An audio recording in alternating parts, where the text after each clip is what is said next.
운동하면서 어깨가 계속 불편하신 분들을 위해 어깨 기능 검사하고 원인을 파악하는 방법 같이 오늘 얘기해 보도록 하겠습니다. 자, 먼저 어느 쪽 어깨가 불편한지 확인하고 주먹을 엄지가 안으로 들어가게 쥐고 차렷 자세로 쓴 상태에서 팔을 옆으로 벌려서 몸 뒤로 최대한 보냅니다. 뒷모습으로 한 번 더 보여드릴게요. 팔을 쭉 뻗어서 이렇게 만나게 합니다. 양쪽 다 시도해보고 이 양손의 거리가 손바닥 첫 번째 주름에서 중지 손가락 길이의 1.5배 안으로 들어오는지 확인해줘야 됩니다. 아픈 쪽 어깨가 위쪽 회전이 안 되는지 아래쪽 회전이 더 안 되는지 체크하시고요. 만약에 여기서 통증이 만들어진다면 한 손만 테스트를 해봅니다. 반대쪽으로 넘겼을 때 날개뼈가 손으로 닿는지, 그리고 아래로 넘겼을 때 아래쪽 날개뼈 이 하각이 닿는지 확인해 줍니다. 그래서 위로 팔이 올리는 거에 제한이 생기면은 어깨 외 회전이 제한이 생기는 거고요. 밑으로 넘겼을 때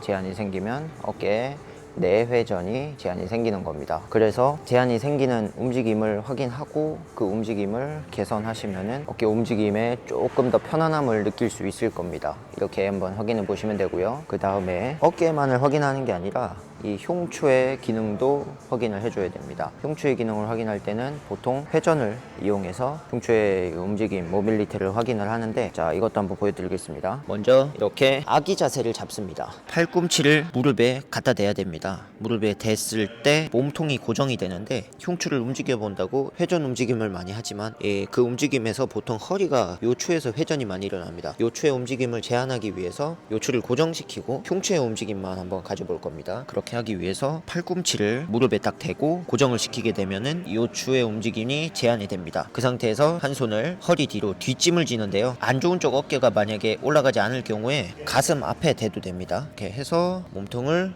최대한 회전을 해봅니다. 회전되는 각도가 60도 이상 나와주면은 흉추의 움직임에 제한이 없다고 확인을 할 수 있는 동작입니다. 그래서 만약에 어깨의 기능이 문제가 없는데 계속 통증이 일어난다면 흉추 때문에 어깨 움직임에 제한이 생기면서 통증이 만들어질 수가 있습니다. 그래서 양쪽 다 흉추의 회전, 흉추의 모빌리티도 확인을 해줘야 됩니다. 앞에서 카메라를 두고 영상을 찍어가지고 내 몸이 60도 정도 회전이 되는지 확인을 꼭 해주셔야 됩니다. 그렇게 해서 흉추 모빌리티에 만약에 제한이 있다면 이 동작을 추천드리겠습니다. 먼저 앉아서 해주셔야 됩니다. 앉아서 이 몸통이 흔들리지 않게 홈롤러 같은 거를 다리 사이에 딱 껴주시고 몸을 이렇게 포옹하듯이 감싸시면은 팔꿈치가 이렇게 맞춰집니다. 그 상태에서 팔꿈치로 큰 원을 그린다고 생각하고 아래쪽에서부터 시작해서 크게 돌려줍니다.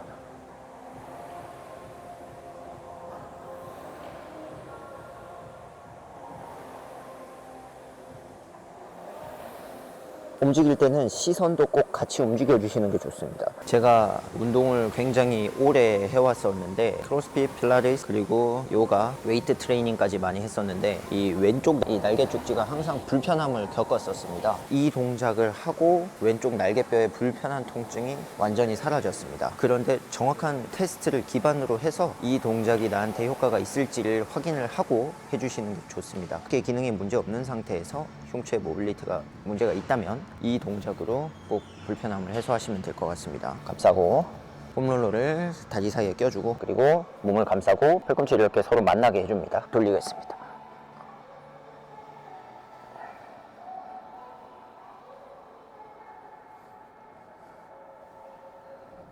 돌릴 때는 크게 원을 그린다고 생각하고 팔꿈치를 따라서 고개도 시선도 함께 따라가야 됩니다.